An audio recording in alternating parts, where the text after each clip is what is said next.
We have to win this war. The survival of Israel, the future of Israel, in my opinion, the future of the Middle East and beyond depends on this victory. This victory is within reach. It's within reach, first of all, because of the courage, the incredible courage of our people and our soldiers. It is really something to behold, and you have seen it firsthand. It's represented here in this hall right now, too. That courage is magnificent. I visited not only the families of fallen soldiers, but I visited wounded soldiers, lost their limbs, and they insist on going back to the units with artificial limbs.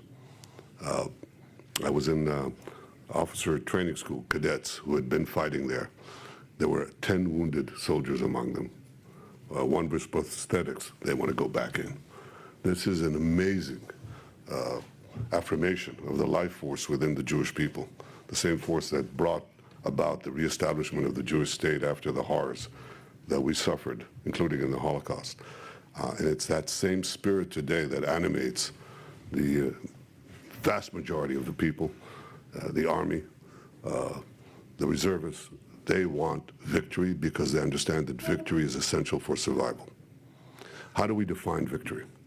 We define it as the destruction of Hamas's military and governing capability. We define it also as the return of the hostages, which we're working right now. That's why I was a bit late, because we have to instruct our delegation that is going to Doha. And we define it also as preventing the return of Gaza from becoming a threat to Israel at any time in the future. This is important. There's also the Northern Front, where we want to return our people to a condition of security that requires that Hezbollah move back. We can get into that. That is also part of our goals, which we will not give up on. It's very important. And overall, if we achieve these goals, then we will also deliver a stinging blow to the Iran terror axis, which is behind everything that we're seeing here today. That is something that we all have to understand, that this is not just Israel's battle. It is a battle for our future, but it's also the battle for the victory of the Israel-American moderate Arab axis against the Iran axis. And unless we have that victory that I talked about, then we have a defeat. And a defeat spells terrible things for our future and for the future of the Middle East and beyond the Middle East. Because this is a war of civilization against barbarism, those who want to bring back the Middle East to the Middle Ages, early Middle Ages, and those who want to see it go into the century of progress and advance in the 21st century. That's really the battle. It's a very, very big battle. Now, the people of Israel are united as never before. And this is something that is, I think, something that should inform everything that we discuss now. United as ever before, on the need to have that victory over Hamas. United as never before on the effort that adjoins the battle against Hamas to return the hostages. And united as never before on ensuring that Gaza doesn't become a terror haven and a source of threat to Israel in the future. And if you ask people, okay, how do you do it? And the answer is you have to finish the job. What does it mean to finish the job militarily against Hamas? Because I don't think you're going to have any potential for any civilian administration and so on. If Hamas is still there, nobody's going to stand up to Hamas. No local Gazan is going to stand up to Hamas if they think that they'll get a bullet through their heads, because we'll leave. We didn't finish the job. We left 4 battalions in Rafah. They'll come back, reconquer the Strip, and obviously eliminate any opposition. And as they vowed, again, repeat the October 7th massacre over and over and over again. So how do we defeat Hamas? Well, it has 24 battalions. This is a battalion, okay? 24 glasses like that. When you smash these glasses, you eliminate the possibility of organized fighting terrorist battalions. So you have to understand what that means. When you have a battalion, you have a commander, you have a hierarchy of command and orders, and the commander can tell 100 terrorists go and attack Israel from that side or from that side or from that side. When you smash the glass, that's eliminated. You cannot organize fighting formations. You can have individual terrorists. You can have 3, 4, 2, but you can't have 100. You can't have 20. You can't even have 10. You have small formations, very small, okay? So the first thing that we do is smash the glasses. We've smashed already 19 out of 24. 4 are in Rafah, 1 plus are still in what is called the central camps. We have to finish the job. Once you do that, you have shards of glass. You still have terrorists there, but they're not in organized battalions in these structured formations. You smash the glass. That's what we're doing. That's what we did today in Shifa too, okay? Again, you have to go back. You keep on doing that. And you don't need a division. To smash the glass, you need a division, okay? Division strength. To smash the glass shards, you need much, much smaller forces and much smaller use of ammunition, of artillery, air power, and so on, much smaller. And after you finish, you do that too. You mop up the individual terrorists. You have to still deal with the underground terror tunnels that Hamas has built there. So you have to go in. They're about 500 kilometers because it's very easy to dig in the sand of Gaza. That's why you have such a big terror tunnel infrastructure. But what you're really looking for are the main nodes in this underground terror system, which means command and control centers, communication centers, missile production sites, all underground, cache, weapons and ammunition storage. That's what we're doing. We're demolishing that systematically. Now, nobody believed that we could do this. People said to us, you can't do it. You can't go into Gaza. You can't go into ground action. You're going to be hit and terrible, horrible things will happen. You can't go into Gaza City. You can't go into Shifa. You can't go into the tunnels. We proved that to be false. Our forces can go anywhere.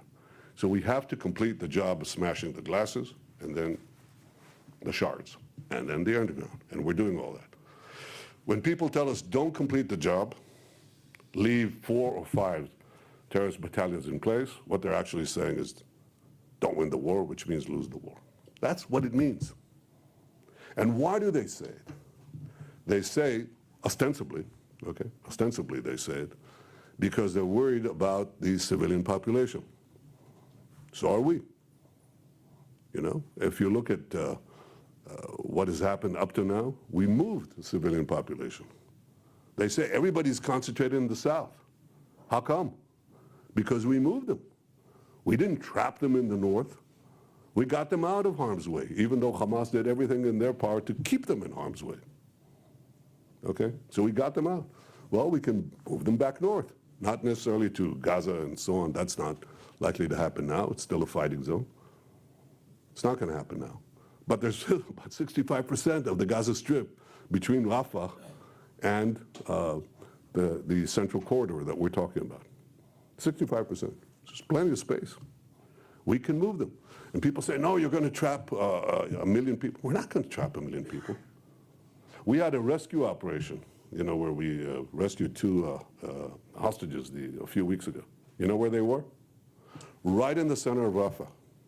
We did a surgical operation. Brilliant, by the way. Okay, nothing, no application.